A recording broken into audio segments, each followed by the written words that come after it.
got Eric Jablonski from Jab Trades. And Eric, we were just talking. It is 7 a.m. in Arizona right now. Yeah. How you feeling this morning? I'm feeling good. Went for a walk. There you go. I just started looking at the charts. So see what how does it out there, man?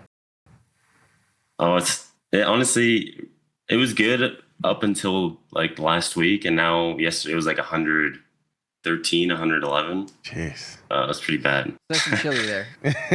Yeah. So you're a technical analysis guy. Yeah, I am. Cool. How do you, so we were talking, you're using Claude Code to kind of generate these trade ideas and mechanics. Are you piping this into an API to trade mechanically, or how are you executing this? Yeah, so I coded it through Claude Code, and then I use this platform.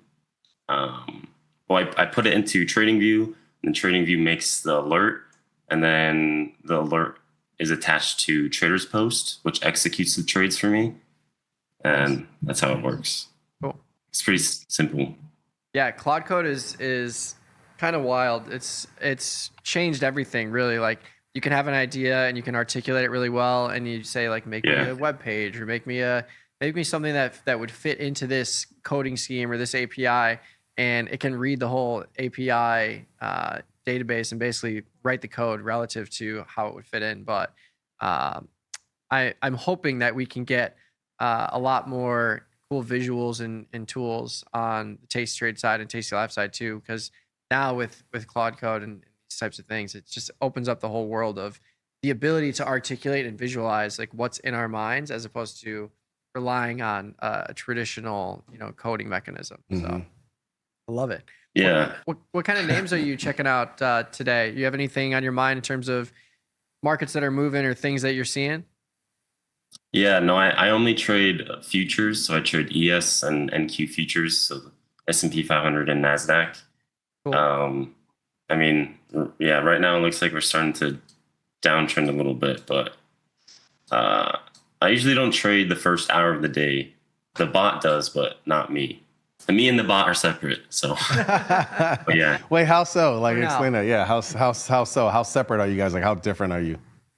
Yeah, I mean, it is pretty different. I trade like using levels on the hourly chart and multi-time frame analysis. I learned from this guy called Rig Trades, which he's really good. And this is more of just a mechanical strategy. Like it's an orb, opening range breakout. So you mark the first 30-minute range and, explain super simply. If it breaks above, you buy, breaks below, you short. That's it. So it's really easy to code. How long have you been doing this now? Like, through what regime? So what I mean by that is we just had some volatility in March, right? Obviously, last year, spring, we had some big volatility. Have you traded through any of those with this bot yet? No, it's new. It's still pretty new. It's only been like a month and a half. Okay. So yeah, it's hard to. I can't tell you I would be honestly surprised if it just ends up being profitable in the forever with how simple it is, but who knows? But sometimes that's the best way to be, right? The boring, simple trades are the ones that work the best, because you're not overthinking it. You're not getting too levered up or down and whatnot. And especially with the futures products are, you get a lot of leverage with trading them, but they're also a lot less volatile if we're talking like the E-minis or NASDAQ. I mean, that's been the name of the game for a long time, is gravitating towards those for liquidity purposes and mechanical trading purposes, and then speculating here and there on things like, whatever, SpaceX, Microsoft, whatever interests you. What kind of equities are you trading on your own? Oh, it's still same thing, futures, NASDAQ, and S&P 500. Oh, so you don't trade any like individual names? No, I used to. Like I started off trading penny stocks and then options for a little bit, but not anymore. You got to come back to options, man. That's where it's at, man. You got to come back to the option space, man. You could do a little code for your option. You could do a little code on with your Claude bot for option stuff. See if that works. Try True. That out. You never know. True. You guys are your option guys. Options guys. Time. Oh, big time. Yeah. We love them. We love 100%. them. We love the things that we can do with all the different optionality. We love the different markets that we can trade, the way we can trade different markets. We trade futures options as well. Yeah. Okay.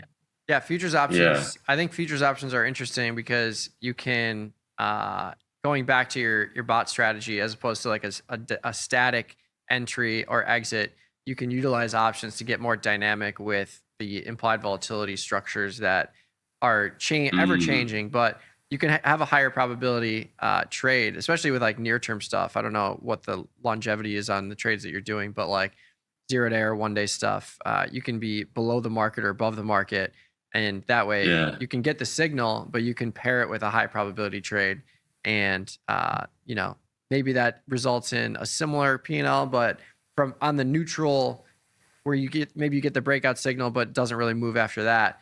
Those are the trades where you'd benefit if you had an option strategy versus a static delta strategy. But yeah, it's always interesting to hear how the trading world is transforming with things like Claude Code and just the ability to articulate, like literally speak. If you wanted to, you could speak out loud to these things now.